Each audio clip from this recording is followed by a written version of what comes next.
We're learning more today about a crash on Friday on Highway 83 that left two horses dead. Their owner is a well-known rodeo competitor in the state, and news of the crash quickly spread on social media.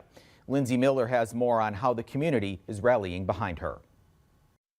Jessica Jovig was hauling 3 horses to Valley City for the North Dakota Winter Show when her life took an abrupt turn. The State Patrol says while traveling on Highway 83, Jovig was struck by a driver on Highway 23 who investigators say failed to yield at the intersection.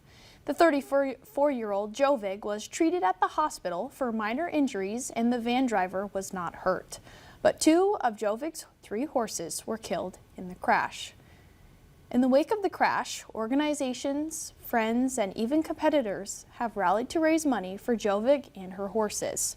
On Sunday, the Healing Horse Ranch in Parshall donated the profits from its barrel race. Race producer Sydney Sanderson says the idea came immediately as Jovig has competed at several of their events.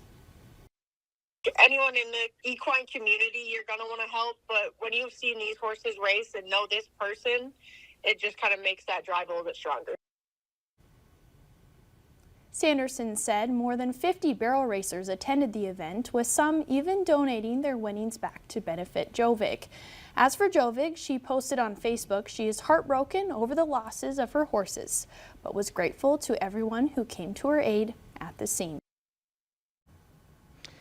Now, the State Patrol says the driver of the van, a 20-year-old from Farmington, Minnesota, faces a series of citations, including failing to yield right-of-way at an intersection marked with a stop sign.